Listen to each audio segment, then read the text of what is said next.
So yesterday we understood about the classification of circuit elements. Means we have seen what is an active element, what is passive element.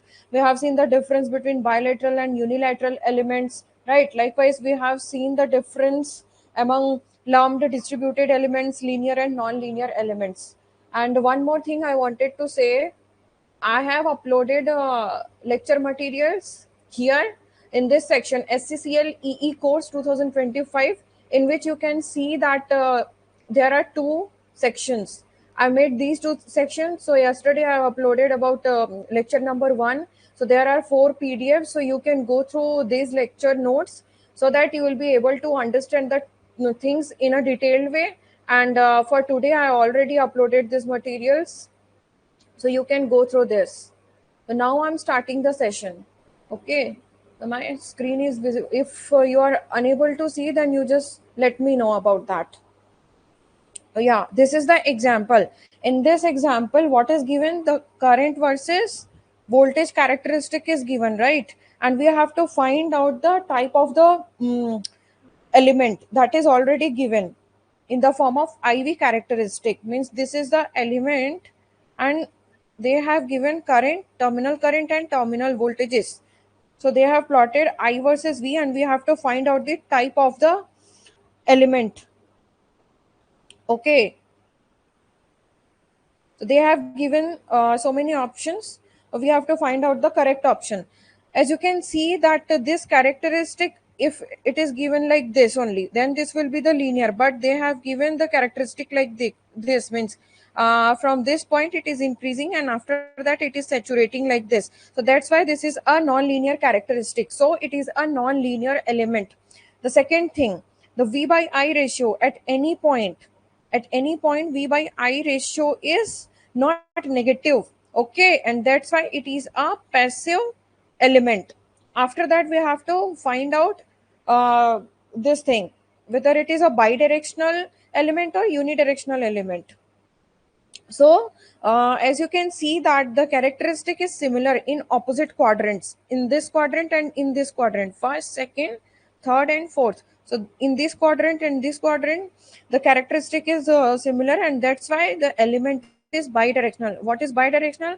I already told you about this. Means if we apply positive voltage, means at this end, and if we apply positive voltage at this end, means if we interchange the terminals and if we will measure the currents across the terminal, then the characteristic should be similar for both positive voltage and positive current, and for negative voltage and negative current. If the characteristic is similar, then that element will be called as a bidirectional element. So the given characteristic follows this rule, and that's why it is a bidirectional element. Okay, so this is the example. I have provided so many questions in those PDFs, so you can go through that. So next thing is, yes, here I have shown some of the examples. This is the example number 1. In this example, you can see the difference between short circuit and open circuit. What is a short circuit? Short circuit means uh, the resistance will be 0. Here, this is the wire, but it has no resistance. As resistance is 0, so there will be flow of current, and the amount is very huge because the resistance is 0. Means there is no obstruction to the flow of current, and that's why it is called as a short circuit element, and whole current will go through this path only. The current will not flow through this because there is some resistance value, but in this case there is no resistance, and that's why the total current will flow through the short circuited path. By Ohm's law, you already know that V equals to IR. If R is 0, means that V equals to 0. That's why in case of a short circuit, the voltage will be 0 across that element. However, in case of open circuit, as you can see, there is an opening across these terminals, and here you can say the resistance is infinite, means there will be no flow of current as I is 0. So V equals to IR, and I is 0, I equals to V by R. So when R is infinite, then I will be 0, and it is called as an open circuit. Next example, For a fixed supply voltage, the current flowing through the conductor will increase when it is saying that the voltage is constant. So by Ohm's law, V equals to IR. So I will be inversely proportional of R because voltage is constant, and all, you already know that R equals to rho L by A by the materials property.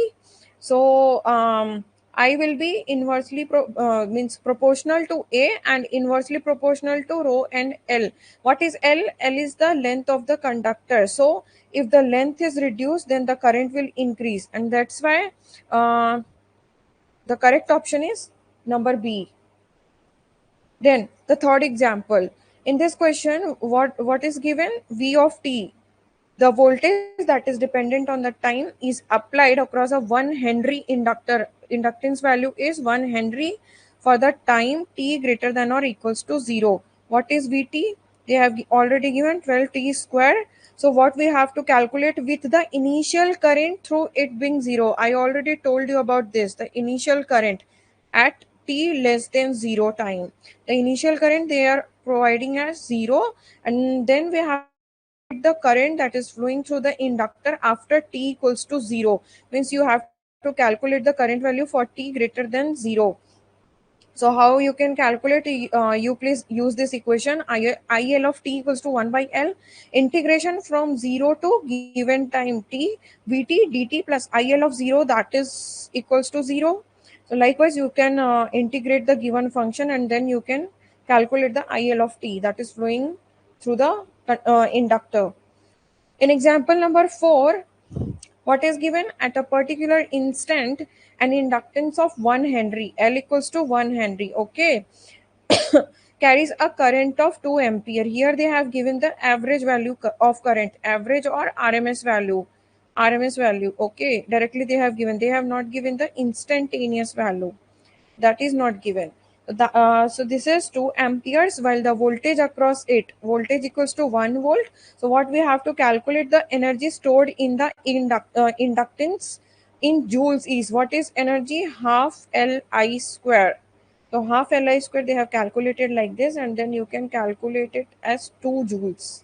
Now in this example, example number 5, what it is asking, if the voltage across a capacitor is triangular in waveform, then the waveform of the current is, you already know how to calculate the current. I equals to C dV by dt. Okay, and it is saying that Vt is the triangular waveform. Okay, so what will be dV by dt? Differentiation of a triangular waveform will be a rectangular waveform. Okay, and after that you can get the current. So the current waveform shape will be like rectangular wave only. Yeah. Then in the example number 6, they have given the VI characteristic of an element. This element can be anything. So they have given the voltage and current characteristic. Okay. And what it is asking, the type of the element. So from the figure, the VI characteristic of a network element is a straight line. As it is a straight line, so it will be a, and it is passing through the origin. This is the origin. So it will be a linear element. At the same time, when the given IV characteristic offers a positive impedance value, and that's why it is a passive element, because V by I ratio, that is R, is positive, and or impedance you can say. So it will be a passive element. Okay, then for every point IV characteristic, in the IV characteristic there exists a corresponding point minus I minus V on the given characteristic. Means the characteristic will be same for positive voltage and current and negative voltage and current. Okay, and that's why this is a bidirectional element. So the given element is linear, passive, and bilateral element. This is the answer. Is everything okay? You please reply so that I can continue. I think today my screen is clearly visible. So next, this is the practice question for you. Likewise, the VI characteristic of an element is given, and you have to find out the type of the element, whether it is a linear, non-linear, passive or active device, etc. So you have to solve this question. I'm moving for the next section. Okay, now coming to the general nodes part. Here I have shown active and passive elements. You already know about that. But one thing I wanted to say, means I told you that the voltage or current source will be the active elements. But at the same time, BJT or MOSFET, these are the transistors. And you know that the transistors are used as an amplifier because it can amplify the given signal. And that's why these transistors can also be called as active elements because these can means manipulate the voltage or current level that will be given in the input side, and that's why the transistors are also active elements. Okay, then the topologies or technologies, there are four terms: node, branch, mesh, and loop. I will tell you about this in the next slide. Then what is there? Short circuit and open circuit. I already told you about these things. Means short circuit means resistance will be zero and the voltage will be zero. But at the same time, if we refer open circuit, then resistance will be infinite. Current flowing through that element will be zero and the voltage will be infinite because voltage equals to I into R. So voltage will be infinite in case of an open circuit. Yeah. Now coming to the passive sign convention. Passive sign convention, we follow this rule in electrical engineering. What it says, to apply the Ohm's law, we must apply the following sign convention.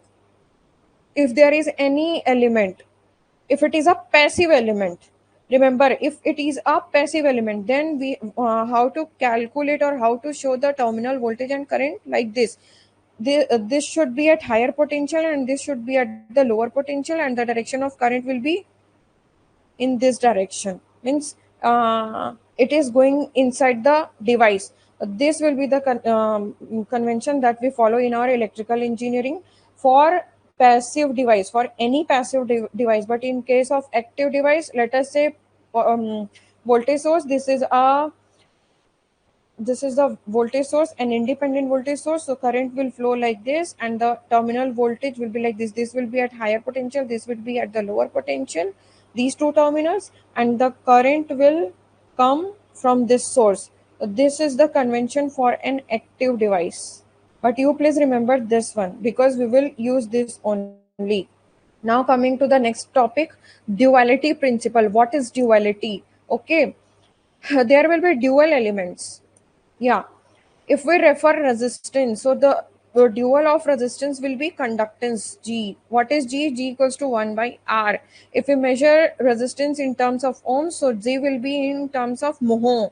MHO, the unit of G, conductance will be mho, and this will be ohm, OHM, ohms. Okay, if we consider capacitance, so its dual will be inductance, and inductance yeah, vice versa, or vice versa. If we consider inductance, then its dual will be capacitance.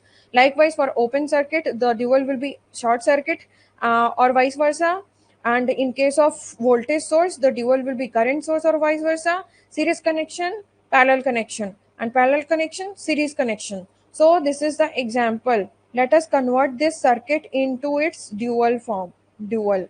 Okay, this is the circuit. So how to draw a dual circuit for this given circuit? You already know that in any electric circuit there should be a reference node. This is the reference node or ground node, you can say ground. Okay, and we have to put a dot inside this mesh or loop. Then we have to consider each and every element like this: first, second, and wait, yeah, second, third, and fourth. Yes. So this will be your reference node or ground node. This will be connected to the ground. Now we have to consider this voltage source. As I already told you that the dual of the voltage source will be a current source. So this will be current source. And remember that this is at the higher potential and this terminal is at the lower potential. So what will be the direction of the current? The direction of the current will be like this. If this will be at lower potential and if this terminal will be at higher potential, then the direction of current will be like this. So we have seen the current source direction in this direction. After that, a resistive element is there, so that will be converted into G, and G will be 1 by R. After that, the dual of inductance will be a capacitance. This will be this one. Yeah, capacitance, and yeah, it will be shown like this, and the dual of capacitance will be inductance, and its value will be L. Its value will be L only, but the type of the element will change. Means capacitor will become inductor, and inductor will become capacitor, but the values will be same. But in case of R and G will be 1 by R only. Remember this thing. And in case of voltage source, it will become a current source, or a current source will become a voltage source. Likewise, convert you can convert in this manner. Next, yeah. Now coming to branch, loop, node, and mesh. These four terminologies are very, very important in an electric circuit or network theory. What is, first of all, let us see what is a node. If this is the given circuit, okay, so there are how many nodes? This is the node number 1. This is the reference node because these elements are connected in a common node.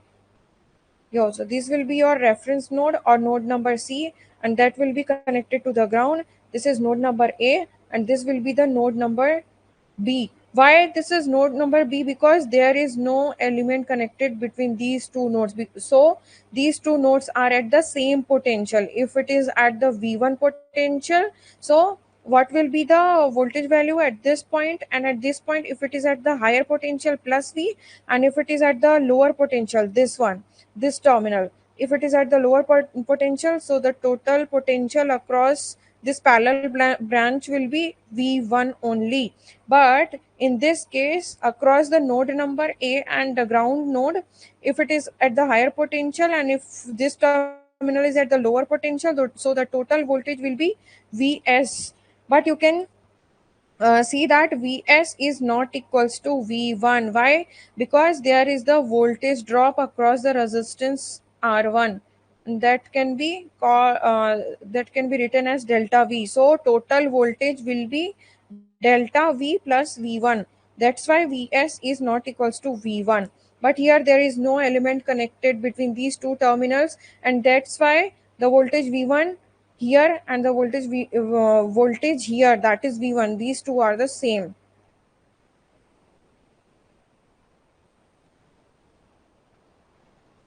Next,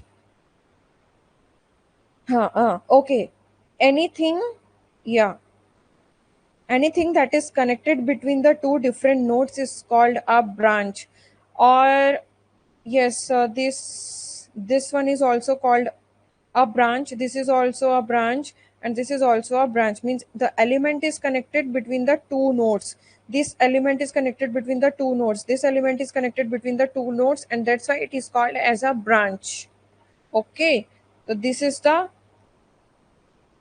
branch. Next, what is a loop?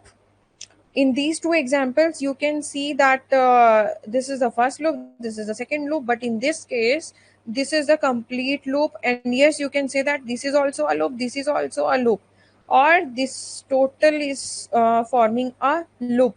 But this is different from the mesh. How? Mesh, but in this case, this will be the mesh number 1 and this will be the mesh number 2, but this can't become a mesh because there is an element that is connected between these two nodes. So we can't say that this loop is also a mesh. So the loop and the mesh both are different. So I covered branch, loop, node, and mesh.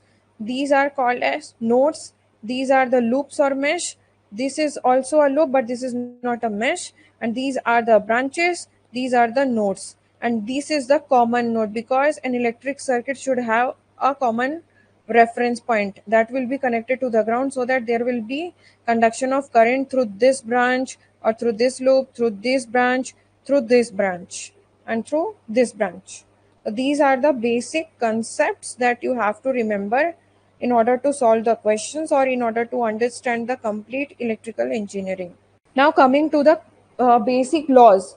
The basic laws are Kirchhoff's laws. There are two Kirchhoff's laws. First, Kirchhoff's current law, and the second is Kirchhoff's voltage law. So in case of Kirchhoff's current law, this will be applicable for the current calculation, and this law will be applicable for the voltage calculation. So what is a Kirchhoff's current law? It states that at a particular time, that will be equals to, let us say, t1. So at any instant, the algebraic sum of the current leaving any junction or a node, any junction. What is a junction? If there are multiple elements connected across this, like this, so this will be a node or a junction. Why it is called as a junction? Because multiple elements are connected, two or more elements are connected, and that's why it is called as a junction. Also, it can be called as a node because this is forming a nodal point. So what it is saying, at any instant, the algebraic sum of the current leaving any junction or node in a network is zero. Means the sum of current leaving the node will be zero. So this I1 is coming towards this node, I2 is leaving, I5 is coming, I4 is leaving, and I3 is coming. So the sum of the current, the sum of the current that is leaving the node will be zero, or the sum of current that is entering the node will be equals to the sum of current that are leaving the node. So you can say that I1 plus I3 plus I5, these are the entering currents, will be equals to the leaving currents I2 plus I4. That is the basic law, KCL, Kirchhoff's current law. We have to apply this concept in order to solve the equations. The second thing is Kirchhoff's voltage law. This will be applicable to calculate the voltage around a loop or mesh. So what is the KVL? It states that at any instant at time t equals to t1, the algebraic sum of the voltage around any closed path. Yes, you have to consider a mesh only, and that should be a closed path like this. Okay, a closed path or loop within a network should be zero. Means the sum of the voltage, algebraic sum of the voltage around this closed loop should be zero. Summation of V will be zero. Otherwise, we can say that the total voltage drop will be equals to the total voltage rise in voltage. How? If I mention like this, and if you are going into this direction, so there will be a voltage drop because you are going from the higher potential to lower potential, so there will be voltage drop. But if you are coming from this side, so you are moving from lower potential to higher potential, so there will be voltage rise.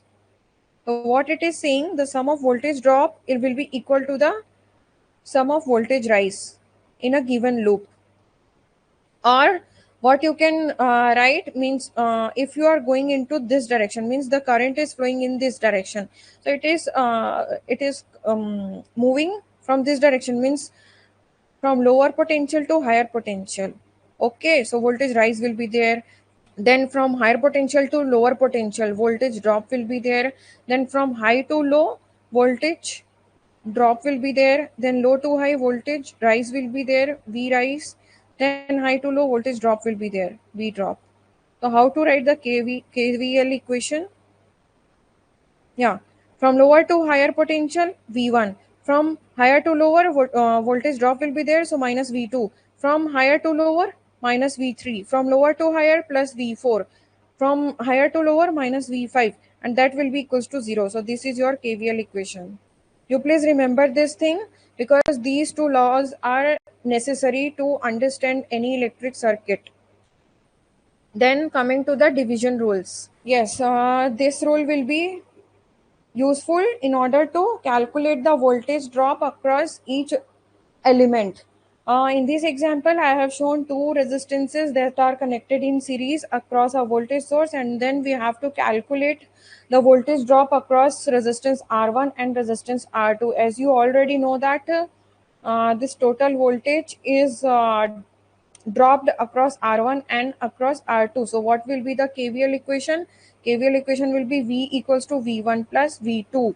So and what is V1? V1 equals to I. If total I current is flowing through this circuit, the I into R1 plus I into R2. So how to calculate V1? This is the division rule. Total V, okay, that is applied across these two resistances. Total V into that resistance divided by the total resistance R1 plus R2. So likewise you can calculate V2 also. Total V into R2 divided by the total resistance, because these two resistances are connected in series, and hence you can calculate the R equivalent as R1 plus R2. That is called as the voltage division rule, because you want to calculate the voltage drop across each element. Now if you want to calculate the current, calculate the current in a separate parallel branch. This is the first branch, this is the first branch, and this is the second branch, and this is the total current that is applied across these two branches. And you want to calculate the current values of I1 and I2. Okay, so how to calculate the current I1? I1 will be total I into the opposite one, okay, resistance R2. If you want to calculate the I1 that is flowing across the R1, okay, so you have to consider the different resistance, means the opposite one. Total I into R2 divided by the total resistance, or R1 plus R2. And what will be the R equivalent in this case? This will be R1 R2 divided by R1 plus R2. Like this, you already know about that. And hence you can calculate the I2 in a similar fashion. These two are the division rules, means if you want to calculate the separate voltage or current value for any element, then you can go for the division rules. Next, star to delta configuration or delta to star configuration. Sometimes we connect different elements or resistances or passive elements like this. This will be the star connection. Why it is calling as star? Because it is forming a connection like this, and this will be the node. This is star connection, and this will be the delta connection. Okay, this will be delta connection, and then we have to convert from star to delta or from delta to star.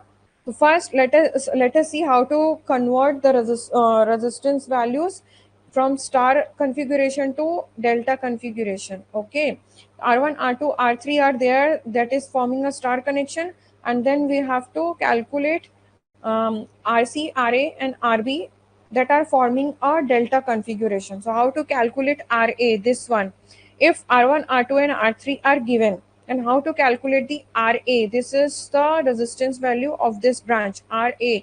How to calculate RA? RA should be R1, R1, R2. This one, this multiplied by this, plus R1, R3. This multiplied by this, plus R2, R3, this multiplied by this, and divided by R1, divided by R1. Okay, so you can calculate the RA value, because you have to form your delta connection like this and this. Then how to calculate the RB? This numerator value will be same, and the denominator value will be R2. Yeah, you can form the connection like this. Let me draw it again. Yes. So if you, this is the black colored one that is already in star connection, and then if you want to convert it in delta connection, then you have to consider this one.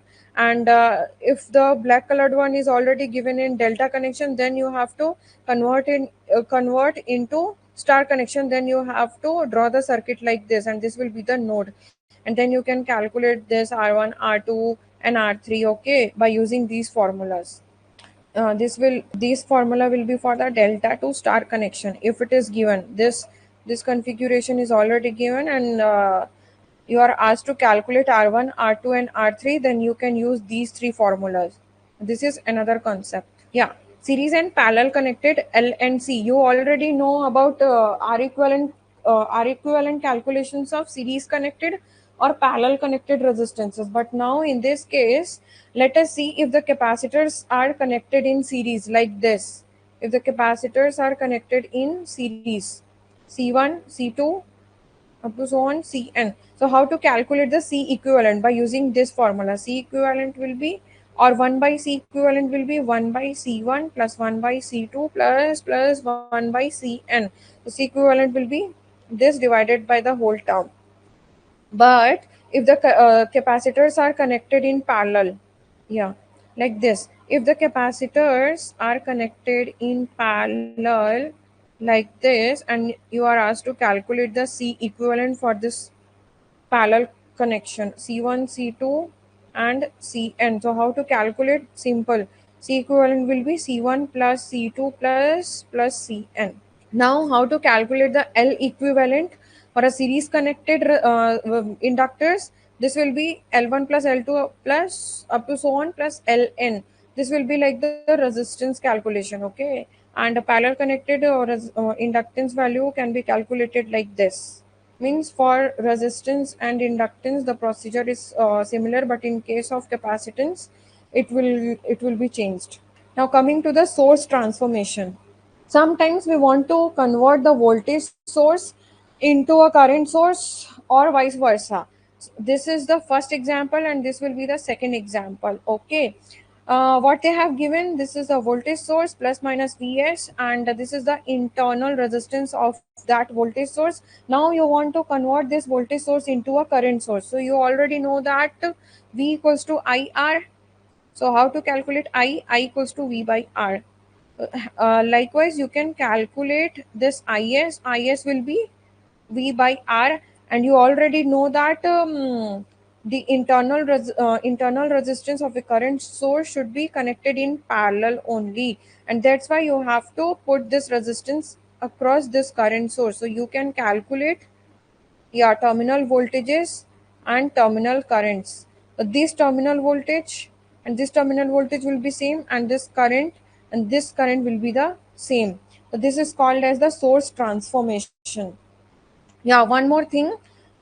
Mm, you can see that this is at the higher potential and this is at the lower potential, and that's why the direction of current will be like this. But in this case, if this terminal will be at the lower potential and if this terminal will be at the higher potential, then the direction of current is downwards. You please remember this convention. Example, let us see one example. This is related to source transformation only. What they have given a circuit. Okay, yeah, they have given a circuit and they are asking to convert this current source into a voltage source. So how to convert this current source into a voltage source? Because you know V equals to IR. So V will be what is the value of current? 1 ampere, and R will be 10 ohms. So the total voltage will be 10 volts. Okay, and what is the direction? This is the direction of current. So this will be at the lower potential and this will be at the higher potential. Okay, so you have to show it like this: lower potential and higher potential. And what is the value of the internal resistance? 10 ohms. So you have to connect a resistance of 10 ohms in series, because in voltage source the resistance should be connected in series. So this is the example. After that, coming to the linearity properties. How to know whether a given circuit is following the linearity property or not?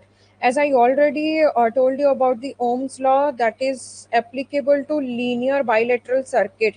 Then only we can apply the Ohm's law, that is V equals to IR. So first of all, we have to know about the linearity properties. Okay, so there are two properties by which we can say that the given system or given element is a linear system.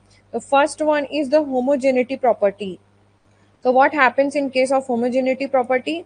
It requires that if the input is multiplied by the constant, then the output is multiplied by the same constant. Let us say the input or excitation is X, and output is Y.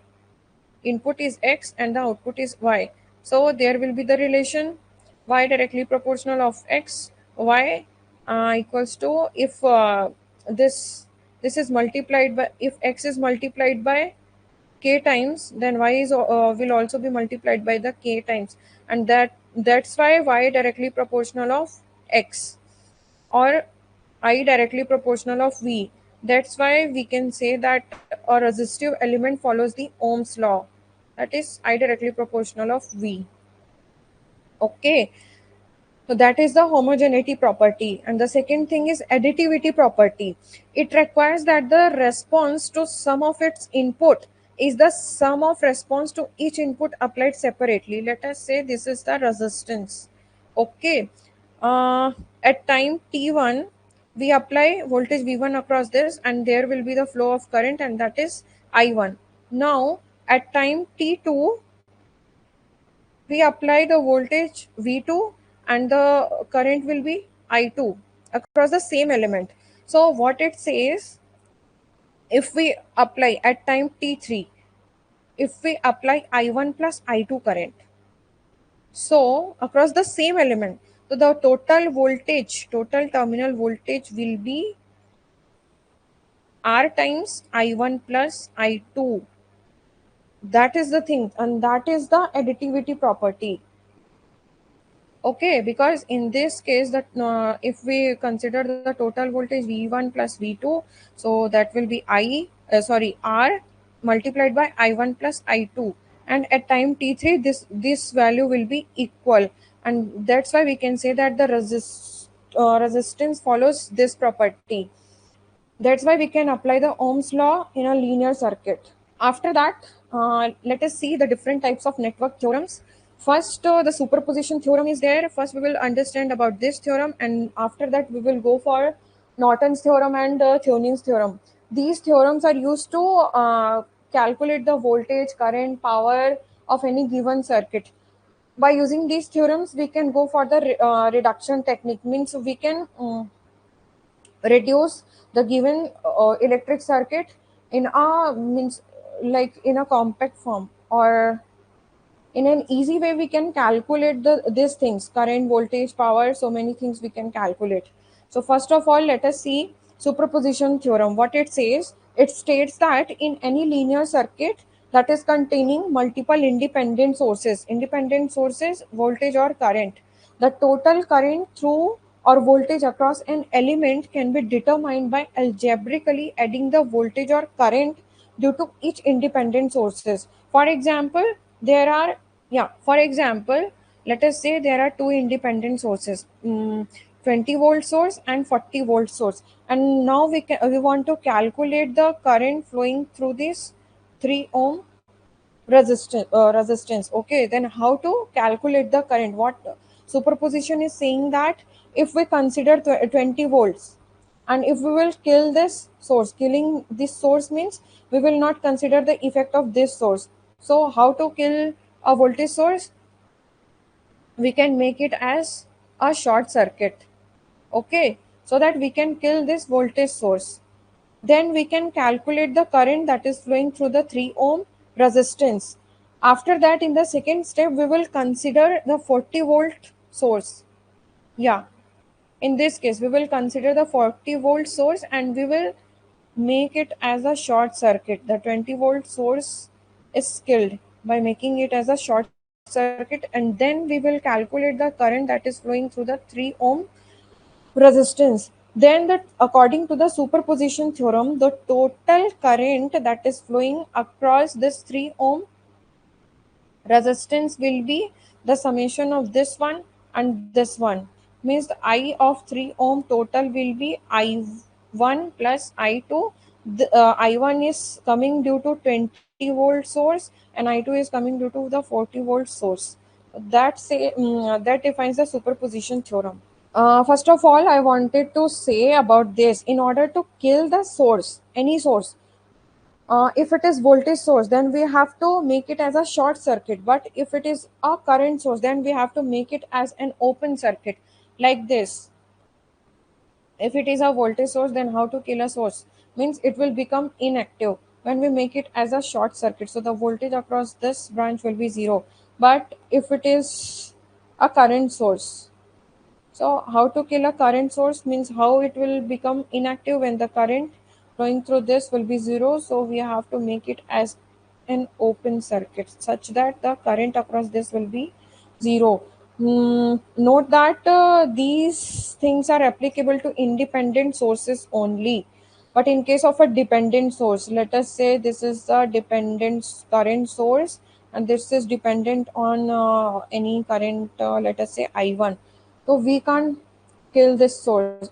We have to consider the dependent source always. Remember that thing. We need to kill the independent sources only. So in this example, what it is asking, find the current through the 3 ohm resistor using the superposition theorem. So according to the superposition theorem, uh, yeah, we have to calculate I of the 3 ohm, and that will come through because of this voltage source and because of this voltage source. So at a time we will consider only one independent source. In our first step, what we will consider the 20-volt source, and we will calculate the current flowing through the 3 ohm resistance, and its value will be I1. So how to calculate the I1? As you know that yeah, this is 6 ohm resistance. As you know that we can calculate the total resistance as 3 ohms in parallel with 6 ohms plus 5 ohm resistance is there. So the total resistance will be 7 ohms. Then how to calculate the total current? Total current will be total voltage divided by the total resistance, V by R, or 20 by 7. So this will be the current, and then we have to go for the current division rule. So in order to calculate I1, how to calculate it? The total current multiplied by the opposite resistance value, that is the 6 ohm, divided by the total resistance value, 6 ohms plus 3 ohms. So the total current that is flowing through 3 ohm resistance will be 1.901, and that is your I1. Yeah, this is the I1. Now in the second step, we have to consider the 40-volt source, and we have to make this one as a short circuit element, such that we can calculate the current flowing through the 3 ohm resistance as I2. So how to calculate this one? We have to consider the total resistance like this, means 5 ohm and 3 ohm are in series, and this combination, 5 ohm and 3 ohm resistors are in parallel, and this combination is in series with the 6 ohm resistance. So the total resistance will be 7.875 ohms.